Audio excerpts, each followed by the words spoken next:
Bonjour à tous, bienvenue sur TVC Vremen et dans notre émission singulièrement en pleine page où nous recevons traditionnellement, vous savez bien, les écrivains de la région et même de la France tout entière. Ça nous arrive aussi parfois.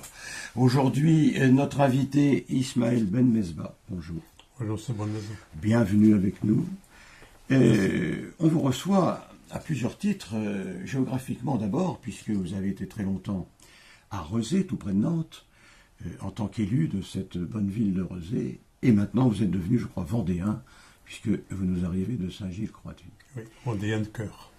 Vendéen de cœur. Et justement, on va parler un petit peu de toutes ces affaires géographiques. Et vous êtes depuis peu, je viens de le dire, en Vendée, vous étiez avant dans la région nantaise, mais avant encore, vous étiez en Algérie et vous êtes arrivé en 1965. À l'âge de 19 ans. À l'âge de 19 ans. Alors ça s'est passé comment, votre arrivée dans notre nation? En fait, je ne faisais que continuer ma présence dans cette nation. Nous sommes une famille que les premiers Français arrivés sur le territoire algérien dénommaient déjà les peuples de grande tente. Cela veut dire que dans ma famille, il y avait à cette époque, à l'époque de l'arrivée des troupes françaises de Charles X, 1830, 5 juillet, à Sédéferruche, il y avait des chefs de tribus qui exerçaient un certain pouvoir, chefs de tribus qui étaient désignés. C'était pas par hérédité. Donc, ils ont été les premiers interlocuteurs des troupes françaises, des généraux qui étaient arrivés sur place. Par la suite, d'ailleurs j'en parle beaucoup dans mon prochain livre qui est sorti à partir d'aujourd'hui. On va y venir, bien entendu. Oui. J'ai eu un trisaïeul qui s'est fait descendre par un général de l'époque qui était venu dans les montagnes du Djurtira en Kabylie, en Grande Kabylie, pour réprimer une révolte. Et cette révolte, elle a été décidée par une autre sommité de la Kabylie qui s'appelait Mokrane. El Mokrani, c'était un Bachaga. Et donc qui avait eu ce titre de l'époque ottomane. Parce qu'à une époque, les dirigeants algériens de cette époque avaient fait appel à l'Empire ottoman pour venir... Et l'Algérie est devenue à cette époque-là une régence de l'Empire ottoman. Vous arrivez donc en France en 1965 et vous êtes enseignant. Vous étiez enseignant. J'étais enseignant à la force des choses en Algérie parce que à l'indépendance, on n'aurait pas voulu ça. Nous sommes une famille indépendantiste, mais justement, par rapport à ce que tu disais tout à l'heure concernant mon trisaïeul, sa veuve avait signé, pour pouvoir récupérer son corps, avait signé un accord tacite. Ils appelaient ça l'aman, c'est-à-dire avec un double sens pour ce mot aman. L'aman, c'est-à-dire la confiance, et l'aman, c'est-à-dire se taper la main pour sceller une décision ou un contrat. Voilà. Donc, on a respecté, enfin, dans ma famille, ils ont respecté cette règle. Ils ne faisaient pas la guerre par les armes, mais par les mots. Voilà. Alors en France... Je me retrouve en France. Donc, nous sommes de culture française. Je me retrouve en France, étudiant en droit. D'accord.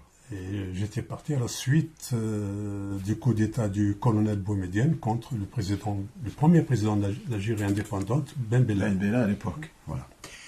Alors, votre addiction, on va appeler ça comme ça, avec l'écriture, avec la littérature, ça commence par un premier ouvrage qui s'intitule Sous le goudron, les pavés.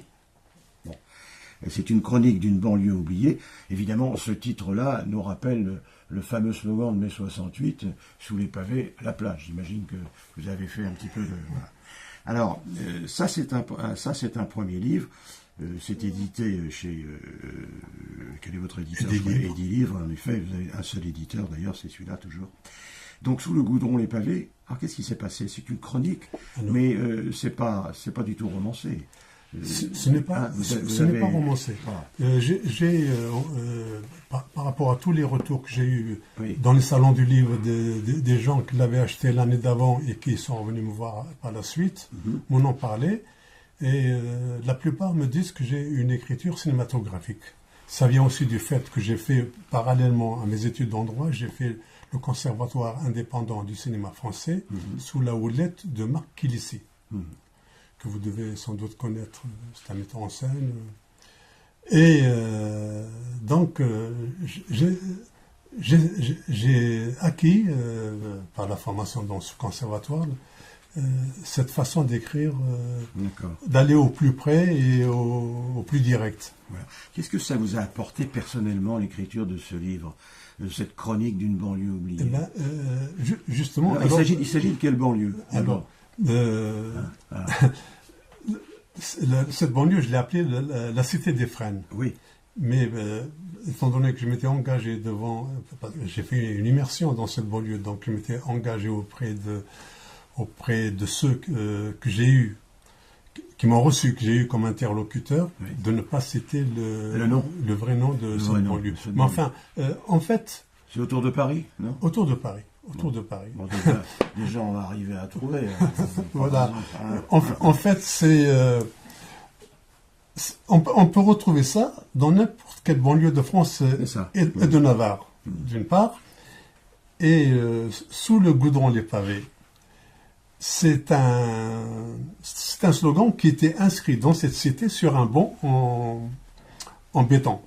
À force de mettre des bancs en bois qui est cassé 2 jours après, ils en ont fini par mettre des bancs en bois, en béton. Oui, c'est plus froid. C'est plus froid que le bois. Voilà, mais plus solide. Oui. Et ils ont tagué donc ce slogan « Sous le goudron, les pavés ». Et comme il rappelait cette fameuse phrase de mai 68, sur la plage... Sur les pavés, la plage. Voilà. Je l'ai retenu. Voilà. Très bien. Vous étiez, comment dirais-je, participant à un titre quelconque? En 68. En tant qu'étudiant. Oui. Mais comme j'étais déjà fiancé avec mon épouse, je n'avais pas tous les droits. Bon, très bien. Alors, il y a un petit peu de temps qui se passe, et puis il y a un deuxième livre que je vais... d'ailleurs faire voir à la caméra, voilà. Il était une fois les voisins. Alors c'est un titre de conte. Il était une fois, c'est toujours un peu un conte comme ça. Alors il était une fois les voisins. Là, vous en voulez à vos voisins? Non, pas du tout. Là, non, parce qu'il y a des gens qui sont pas bien avec leurs voisins. Non, pas du tout, parce que c'est vrai que le titre pourrait le laisser supposer. Non, c'est l'admiration que j'avais pour Alphonse Daudet, l'élève de Montmoulin. Oui. Et d'autres nouvellistes. Alphonse Daudet, pas Léon Daudet. Non, pas Léon Daudet. Ah non. Bon, il écrivait bien aussi. Ah oui, bien sûr, mais enfin bon, c'est dans un autre chapitre. Mais Alphonse Daudet, ces lettres de Montmoulin m'ont toujours frappé. Et d'ailleurs, quand je l'ai lu la première fois, c'était mon grand-père qui me l'avait passé. Oui. Et je reviens à mon grand-père, parce que lui, c'est pareil, c'était un féru de la langue française. Et c'est dans ses bras que j'ai appris, à 3 ans, je parlais français. En tant qu'ancien poilu, il m'a appris la Marseillaise. Oui. Voilà. Donc, c'est des histoires qu'on aime bien raconter au coin du feu, voilà. les d'hiver. Alors, et qu'est-ce qui se passe? Bon, là, on sent que vous avez une petite oui, vous êtes un côté affectif pour vos voisins quand même. Oui. C'est bien. Hein. Par exemple, la dernière, je raconte l'histoire d'un Pied Noir qui était venu s'installer en même temps que nous dans le lotissement. Oui. Voilà, ça a été une inspiration pour moi. Et la première, pareil, je l'ai tirée d'une affaire, d'une histoire réelle. Là, ça touche un peu les jalousies dans le voisinage, comme ça. Ça existe. Voilà. Hein. Alors, je l'ai intitulé La piscine, Parce qu'il avait fallu qu'un des voisins qui avait de la place sur son terrain pour faire une piscine, l'avait faite, pour que l'autre voisin d'à côté, tout de suite, le voisin immédiat, se décide de creuser lui aussi une piscine. Voilà. Sauf que sa maison se trouvait au-dessus d'une ancienne carrière avec une cavité. Donc il a pu inaugurer sa piscine le premier jour, mais elle s'est effondrée dans la nuit. Oui, ah bah oui, c'est pas de chance. Voilà. Voilà. Et moi j'aime bien le sous-titre de Il était une fois les voisins, donc j'aime bien le sous-titre, vous avez sous-titré Commérage par effraction. Oui, forcément, quand on regarde chez les voisins, c'est toujours par indiscrétion, par effraction. Un côté voyeur. Voilà.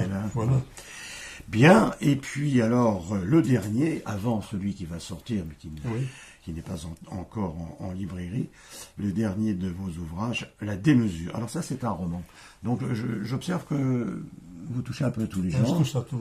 Entre la chronique, voilà, et puis là, c'est un roman. Alors ce roman. C'est une saga familiale. Alors c'est deux familles. C'est une saga familiale.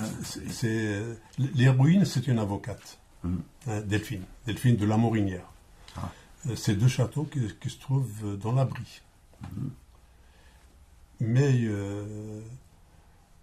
c'est une saga donc, et dans cette famille, contrairement à ce qu'on pourrait croire, l'argent ne les dispense pas d'avoir le cœur large.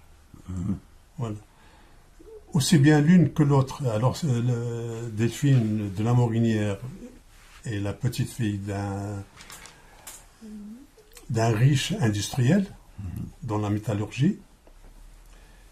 Et sa maman vient d'une autre famille. C'est un obro, genre de gentleman farmer. C'est ça. Et par contre, elle est un petit peu imbue de sa personne.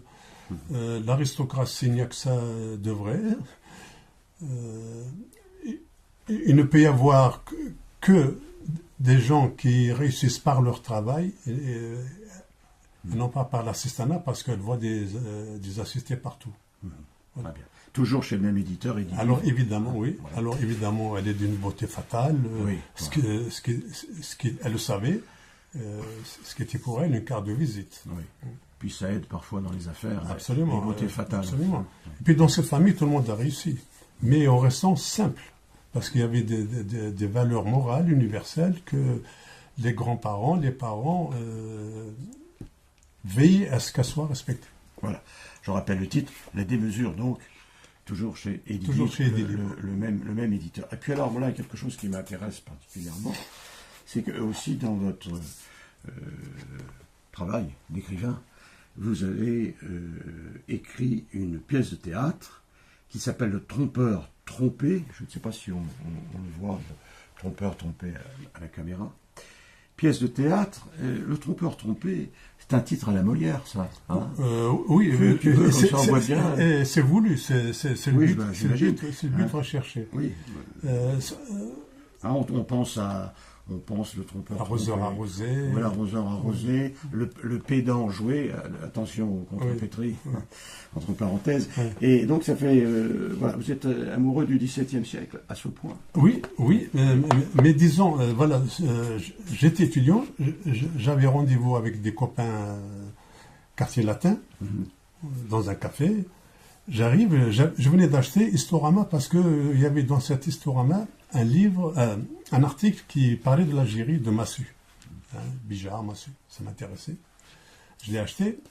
En le feuilletant dans le métro, je tombe sur un article d'un académicien de renom, qui existe depuis longtemps, je ne me rappelle pas de son nom d'ailleurs, qui avait signé un article disant que ce n'était pas Molière qui écrivait ces pièces, c'est Corneille, mais Louis XIV.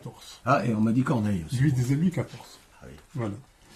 Et il essayait d'apporter des preuves, etc. Moi, personnellement, j'étais persuadé que c'était bien Jean-Baptiste Poquelin qui écrivait ces pièces. Je crois qu'à la vérité, ils ont été plusieurs auteurs, mais que Molière en a fait aussi quelques-uns.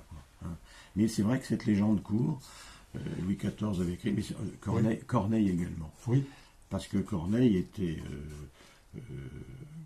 un petit peu affilié à Molière. Oui, il l'avait pris sous son aile, il le protégeait. D'ailleurs, et j'en parle dans la préface de ce livre. S'il l'avait pas protégé, Molière n'aurait pas pu se permettre certaines allusions, surtout religieuses, dans ses pièces. Voilà. Et j'arrive, je montre donc cet article à mes copains, et je leur dis, on en a discuté, tout ça, les avis étaient partagés. Je leur ai dit, c'est simple, on va faire un pari de potache. Dans 3 mois, je vous présenterai une pièce Jean Molière. D'accord. Et vous verrez que si moi je peux écrire ce genre de pièce, imaginez un petit peu ce que Molière pouvait en faire. Bien sûr. Alors, est-ce qu'on va un jour voir cette pièce représentée en Vendée, par exemple? J'espère bien que... On ne manquera pas d'aller la voir, évidemment. Et puis, alors, pour terminer, Ismaël, quelque chose en préparation, qui est presque achevé. Donc, ce sera votre 4e ouvrage, autour de votre grand-père, justement. Oui, hein. Alors c'est biographique. C'est une biographie, en même temps, l'histoire de la Berbérie. La Berbérie constitue depuis les Canaries, sur les Canaries même. Il y avait un peuple berbère sur les Canaries, jusqu'à l'Égypte, où les Berbères avaient fourni un pharaon. Ouais. Donc, je voulais rendre hommage à ce grand-père à qui je dois tout. Ma culture française, mon éducation et tout le reste. Et la Marseillaise qui m'a appris alors que je n'avais que 3 ans. Il estimait que c'était un devoir d'apprendre la Marseillaise. Bon. Alors, le titre, ça sera... Alors, le titre, ce sera « Mon grand-père, ce berbère ». Oui. Et en sous-titre, j'aime bien donner des sous-titres à mes livres. Oui, j'ai vu, En sous-titre, c'est « Un peuple, un pays, une histoire ». Un peuple, un pays, une histoire. Voilà, donc j'alterne, sans trop ennuyer le lecteur, mais en restant dans le véridique. J'alterne l'histoire de mon grand-père et l'histoire de cette Berbérie, qu'on appelait aussi la Numidie. Oui. Et votre histoire, un peu aussi. Et un peu l'histoire de la famille. Un peu l'histoire de la famille. Qui, justement, c'est parce qu'elle était liée à cette histoire de la Berbérie que le village où je suis né, d'ailleurs, où mes ancêtres avaient toujours vécu, c'était un royaume, un territoire de royaume à la berbère. Parce qu'on avait plusieurs. On appelait les Aglides. Voilà. Merci Ismaël d'être venu nous voir. Je vous remercie de me recevoir. Mais je vous en prie. Et puis donc nous attendons votre grand-père, ce barbare, très prochainement aux éditions et des livres. Merci beaucoup. Merci à vous. Merci de nous avoir suivis. Et puis rendez-vous le mois prochain pour un nouvel épisode de Pleine Page sur TV C'est Vrai Même. Merci.